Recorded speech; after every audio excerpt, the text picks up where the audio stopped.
Hey, this is Stubby.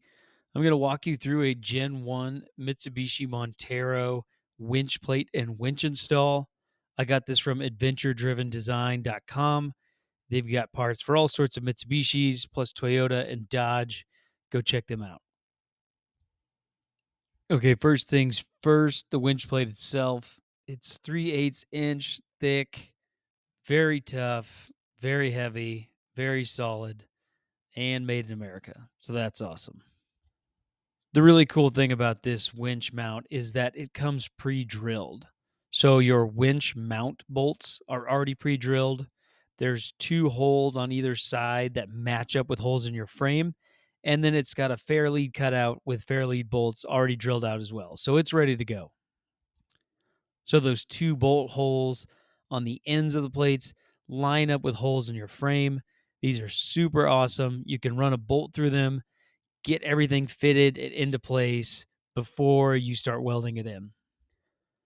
First thing I did was remove the grill. It's not necessary, but it's going to make things a lot easier and you don't have to worry about breaking it. Next, you'll take off the bumper, which is two bolts per side on the frame, and then two bolts on top. Your installation may vary as I have a grill guard. Okay, this part here is very important.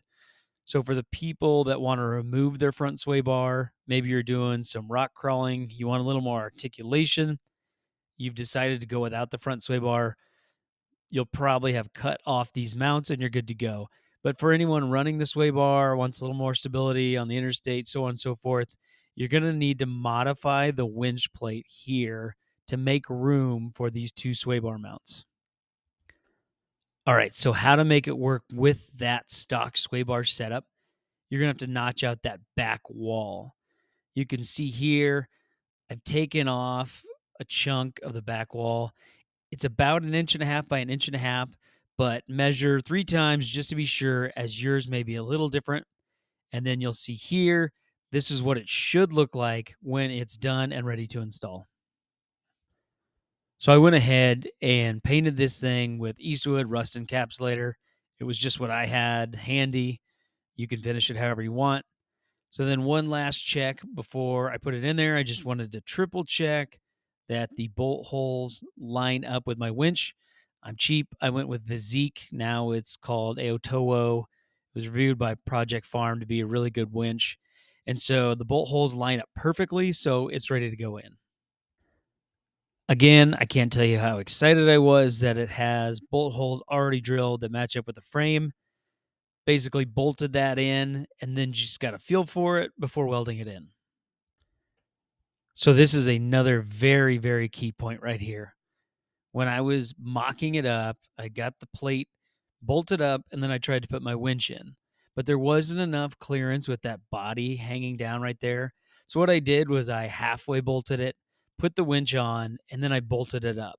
So I would just tell you to make sure you have enough clearance to slide that in once that winch plate is mated to the frame.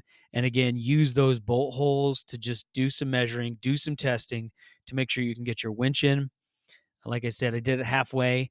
And then what I ended up doing was sliding it to one side, welding it in, sliding it over, welding the other side in, and then bolting it in once both sides were done. Once you've mocked it up and everything looks good, weld that baby in so it doesn't go anywhere. So once you've got the plate welded in, you've got your winch bolted down, you'll need to find a spot for the solenoid box. There's not a lot of great places. I sort of ended up here right on the grill guard. I may change around later. Another option would be under the hood next to the coolant reservoir. You'll kind of have to play around with certain locations and see if one works better for you, but you can probably anticipate adding or shortening some length of wires to make it fit for your rig. And that's all there is for installing the winch plate on a Gen 1 Montero. This adventure-driven design plate is beefy. It's already got all the holes drilled. Super awesome.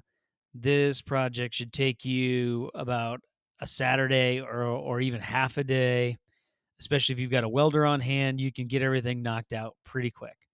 If you have any comments or questions, leave them here on the video and I'll see if I can answer them. or you can contact adventuredrivendesign.com. Thanks for watching.